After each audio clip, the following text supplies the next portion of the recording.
Pernah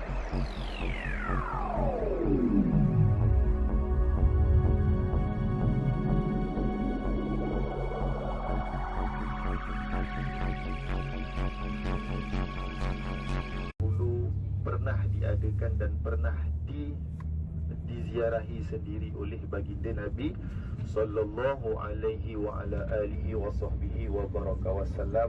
Mudah-mudahan dengan adanya ziarah-ziarah kita seperti ini, maka bertambahlah kecintaan kita, kerinduan kita, kasih sayang kita kepada baginda Rasul sallallahu alaihi wa ala alihi wa sahbihi wa baraka wasallam, dan semoga bertambahlah juga keimanan kita kepada Allah subhanahu wa ta'ala jalla jallaluhu wa ta'ala azamatuh. Pahala bagi mereka yang mempelajari asar sirah Nabi sama seperti mana pahala mereka menziarahi baginda Nabi. Dan barang siapa yang menziarahi Nabi selepas kewafatan Nabi, sama seperti mana dia menziarahi Nabi ketika mana kehidupan Nabi. Dan barang siapa yang menziarahi Nabi, maka wajabat lahu syafaati, atau kama qala Rasul sallallahu alaihi wa ala alihi wa sahbihi wa baraka wasallam. Jadi mudah-mudahan ibu ayah, abang kakak sekalian depan saya ni, kita diberikan syafaat, yang mana syafaat itulah yang paling kita perlukan ketika mana di yaumil mahsyar nanti. Allahumma amin ya rabbal alamin. Okay, jadi memberkati perjalanan pada pagi ini, sama-sama terlebih dahulu kita membacakan doa pembuka majlis dan doa safar kita. Semoga Allah senantiasa memberikan afiah, keselamatan, kesejahteraan atas perjalanan ziarah kita pada pagi ini, dan semoga Allah memandang perjalanan kita ini sebagai satu perjalanan ibadah. Bismillahirrahmanirrahim. Allahu akbar, Allahu akbar, Allahu akbar. Subhanallazi sakhkhara lana hadza wa ma kunna lahu muqrinin wa inna ila rabbina lamunqalibun. Bismillahi tawakkalna 'ala Allah wa la hawla wa la quwwata illa billah al-'aliyyil 'azim. Allahumma anta sahibu fi safar wal khalifah fil ahli wal mali wal waladi wal ashabi. Allahumma inna nas'aluka fi safarina hadza al-birra wat taqwa wa minal 'amali ma tarda. Allahumma hawwin 'alaina safarana hadza wa tuwi 'anna bu'dahu. Bismillahi majriha wa mursaha inna rabbi laghafurur rahim. Bismillahi majriha wa mursaha inna rabbi laghafurur rahim. Bismillahi majriha wa mursaha inna rabbi laghafurur rahim. Allahumma jamilna bil afiyati was salamah wa haqqibna bit taqwa wal istiqamah wa a'izna min mujibatin nadamah fil hali wal ma'al innaka sami'ud du'a. Allahumma rzuqna fahman nabiyyin wa hifzal mursalin wa ilhamal malaikatil muqarrabin. Allahumma ja'al jam'ana hadza jam'an marhuma wa tafarruqana min ba'dihi tafarruqan ma'suma wa la taj'alil humma fina wa la ma'ana wa la man yatba'una shaqiyyan wa la matrudan wa la mahruma. Allahumma rabbana atina fid dunya hasanatan wa fil akhirati hasanatan wa qina azaban nar. Ya ayyatuhan nafsul mutma'innah irji'i ila rabbiki radiyatan mardiyah fadkhuli fi ibadi wadkhuli jannati.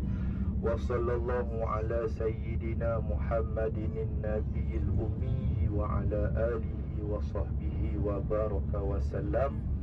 Walhamdulillahi rabbil alamin. Al-Fatihah.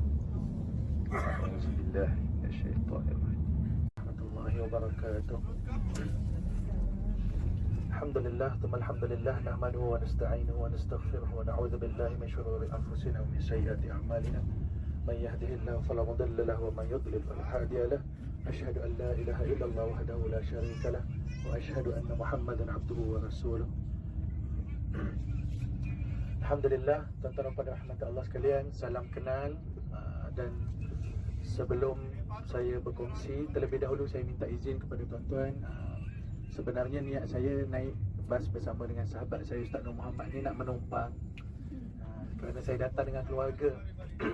Kami datang bukan dengan travel, kami datang dengan keluarga, maka nak menumpang dan juga menimba ilmu dengan dia. Orang yang hebat tuan-tuan, apa yang dia cakap tadi, dia lambung saya tinggi sangat, malu saya.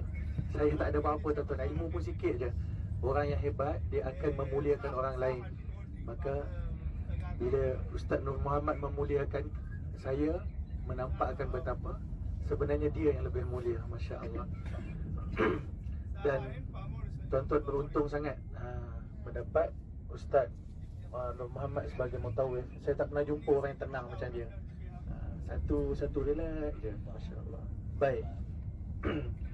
Saya tidak bercadang untuk berkongsi, nak kongsi lebih-lebih pun tak pandai sangat tuan-tuan. Cumanya InsyaAllah seperti yang kita sedia maklum, pagi ini kita akan melawati beberapa tempat, antaranya seperti Masjid Quba, Masjid Qiblatain, Masjid Sab'ah atau Masjid 7, Bukit Uhud, dan kemudian tempat tuan-tuan akan melontar pagi ini, iaitu ladang kurma lah.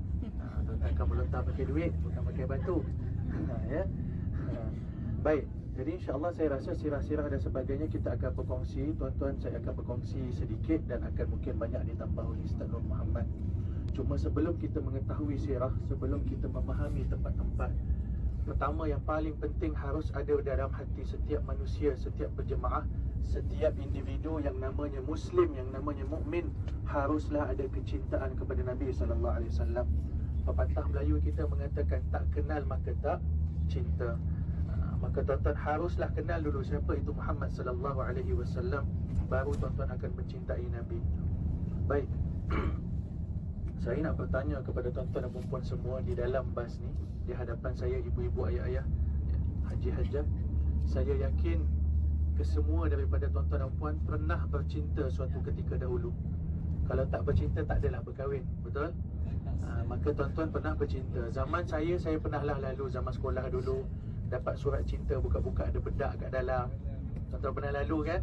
Tiba-tiba ada, tak boleh cakap lebih-lebih, rumah kat belakang, takut.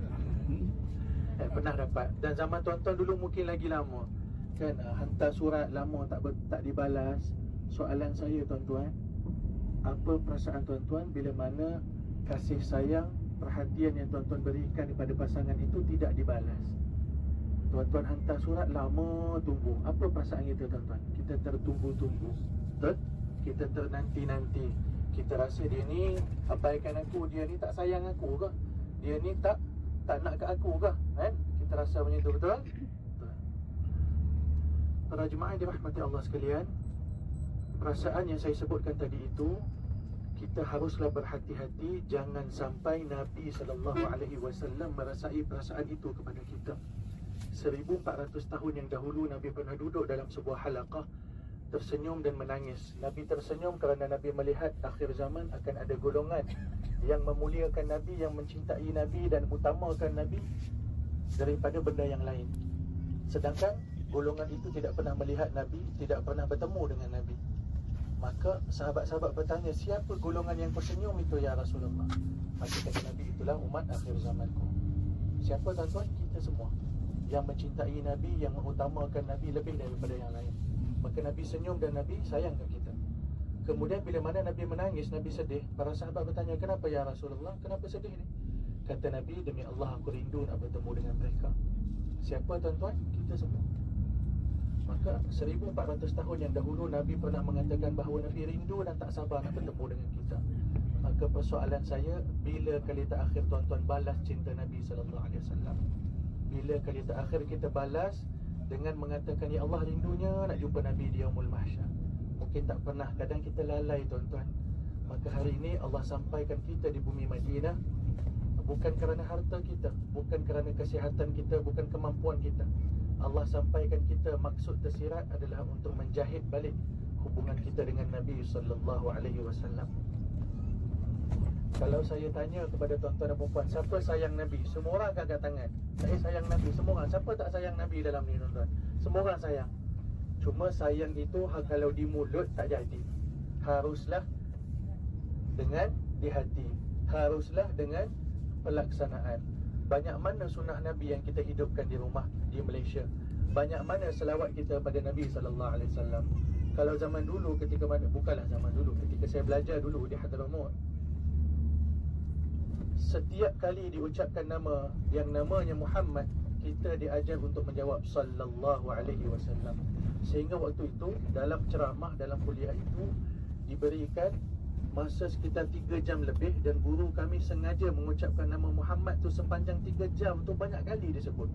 Nak melihat anak murid ni bosan tak bosan, penat tak penat menjawab sallallahu alaihi wasallam. Kerana apa tuan-tuan? Kerana kalaulah kita tahu manfaat dan juga kebaikan fadilat menjawab selawat kepada Nabi sallallahu alaihi wasallam, maka kita akan buat.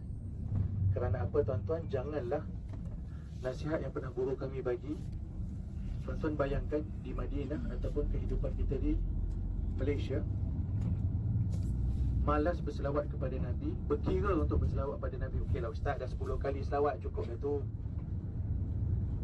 Dikhawatiri, tuan-tuan bayangkan di yaumul mahsyar, kata Allah, yauma la yanfa'u malun wala banun illa man atallaha biqalbin salim. Hari di mana tidak ada manfaat, kata Allah. Harta kamu, anak-anak kamu tak ada manfaat kecuali mereka yang datang dengan hati yang baik. Hari itu tuan-tuan, suami akan meninggalkan isteri, isteri akan halau suami. Ibu yang selama ini sangat menyayangi anak, menyusukan anak, akan buang anak. Kerana apa? Hari itu nafsi, nafsi, aku, engkau. Tidak akan ada lagi, ya Allah ini anak aku, selamatkan. Tak ada.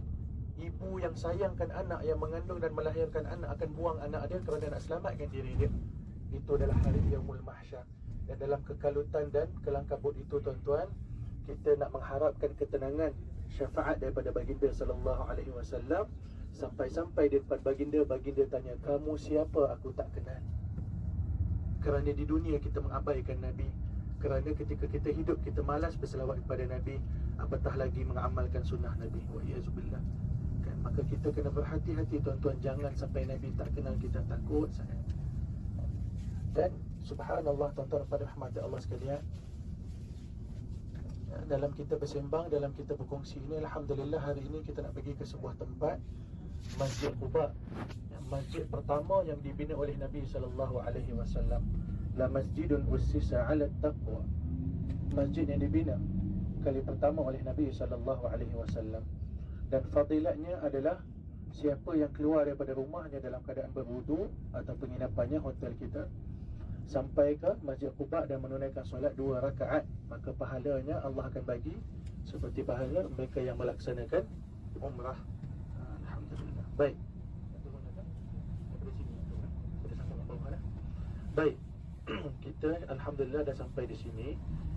Saya minta para jemaah semua bersama dengan Ustaz Nur Muhammad, kita turun sama-sama, berkumpul, dan kita akan sambung sedikit perkongsiannya di bawah. Kena ada 2-3 tempat kita nak kongsikan sebelum kita melaksanakan solat sunat sama-sama insya-Allah, ya.